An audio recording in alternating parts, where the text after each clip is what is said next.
Today's episode is brought to you by Mazars. SoundCartel. Not every employee leaves a workplace on good terms, whether it's a build-up of animosity towards the employer or a termination that sparks an unforeseen reaction. But as the business owner, the question is, how should you react? From SoundCartel, I'm Nicole Goodman, and this is Business Essentials Daily.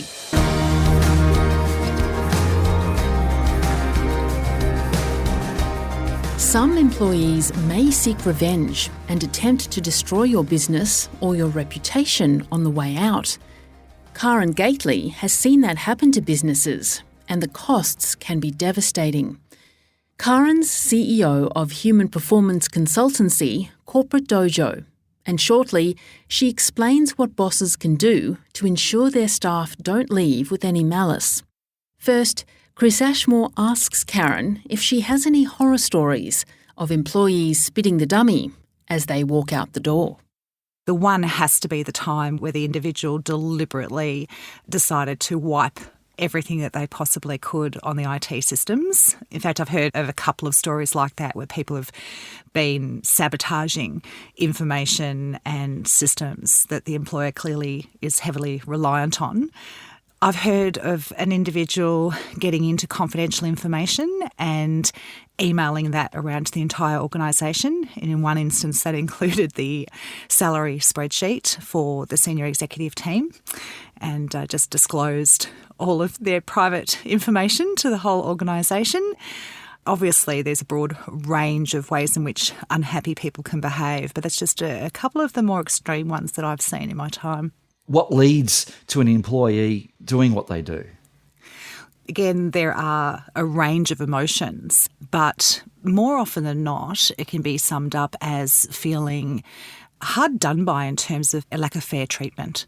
You know, people are more likely to really crack it and behave really badly when they feel like they've been treated with disrespect or they have been ripped off or there is something that leaves them feeling as though this just isn't fair.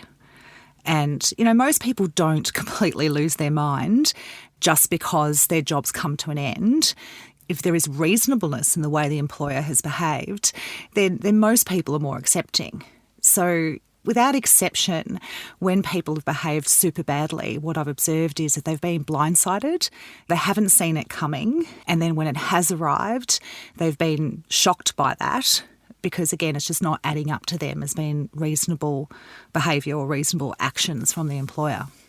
And if an employee feels badly done by and they do something like publish private information, the consequences for the business can be quite damaging, can't they? Oh, absolutely. I mean, again, in those extreme circumstances, you can directly see why that's far from ideal. But I'd also say in terms of employer brand and reputation, you know, one of the ways in which we're able to attract people to our business is through our employer brand. And that fundamentally comes from how people talk about us. So if people are out there in your marketplace hearing horror stories about your business from people who have left under these circumstances, then there's likelihood that they're going to be hesitant at least to contemplate working for you, all the way through to obviously just deciding that's a no-go zone. They're not willing to do that. So, you know, the consequences in an individual incident absolutely can be quite extreme or severe, but I would say the longer-term complications or implications is that people just don't want to work for you, and then the ability to attract top talent in your industry becomes super difficult. And, you know, most employers these days recognise that in order for us to be the leaders in our industry, we need to be able to attract great staff to our organisation, and our reputation in that light matters.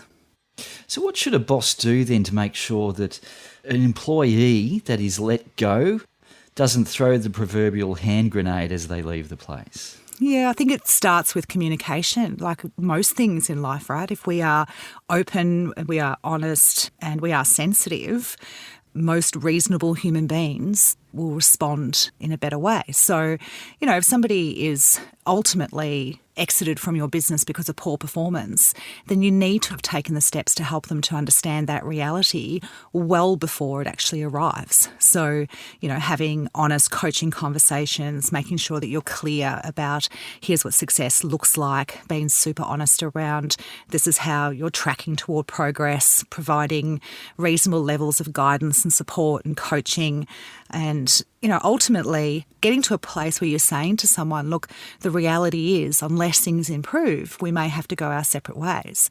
It's a really important step, whilst it might be incredibly uncomfortable in that moment and nobody ultimately wants to hear that. That's the kind of generosity in your spirit that you need to bring in order to help people to see reality and to warm up to the idea that this might not turn out.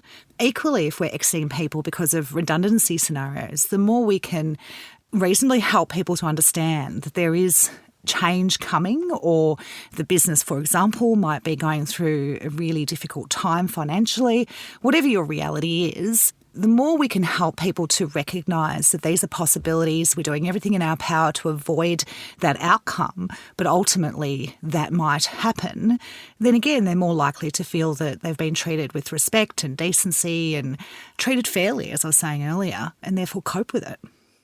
So they shouldn't be surprised if they are let go. It's when that shock of not seeing that it was coming, that triggers an emotional response. Would that be fair to say? Absolutely. I would say that that's the number one reason why people, again, behave in highly unreasonable ways. There's no doubt that when people are blindsided, when they're treated unfairly, that's the most likely scenario where they're going to really behave badly. And that can be employers avoid telling people the truth because they think they're going to behave badly. Whereas in my experience, if we are sensitive and honest with people, most human beings respond well. Most human beings rise to that occasion and recognise you're trying to do the right thing. Talking about this topic, I can't not mention Christine Holgate, the former CEO of Australia Post, who was forced to move on in a very public way, very, very costly, not only in financial terms, but reputations of those who moved her on. How should that whole saga have been handled, do you think?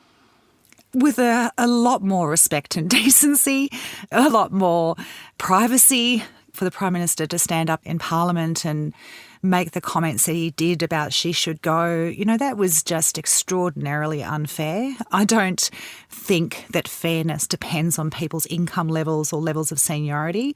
Even if somebody is a CEO and they're highly paid, they deserve to be treated with common decency and respect. I think it was also evident that people within her organisation stepped back from standing by her side and didn't own their part in being honest about what they were aware of and what they approved and agreed with. Whilst individuals out there might think, oh, well, that was an extravagant gift, the reality is CEOs make bonus decisions all the time. And my understanding of that situation was the appropriate processes were followed. Just certain people in power didn't like what was determined as the right gift to give for that special effort in that circumstance. So, my view from a distance is that she deserved the compensation that she received. And there was, as I say, just a lack of behaving with emotional intelligence and fairness and maturity in the way it was dealt with. From a legal perspective, what should a boss keep in mind when dismissing an employee? I think the summary view of this is, again, operate in ways that are fair and have reasonable cause and a reasonable process. So we can't terminate people's employments because of discriminatory grounds.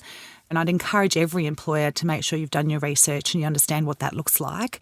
But, you can only exit somebody from your business if they aren't delivering on their inherent promise in the employment relationship, and that is to be able to do the job and deliver on it. They need to be behaving in ways that are also healthy and respectful, etc. Or if the job is no longer required and you're actually bringing the job to an end. And when it's performance-based, you need to have worked hard to give people the opportunity to understand there is an issue and to have reasonable levels of support to work towards resolving those issues before suddenly the opportunity is taken away from them. So if you have good reason and you have a process that does give that fair opportunity for people to understand and do something about it, then you're very unlikely to end up in a complaint scenario. Again, if you are operating with a spirit of fairness and compassion, irrespective of somebody's performance standard, you're very unlikely to get in trouble in the eyes of the law. That was Corporate Dojo CEO Karen Gately.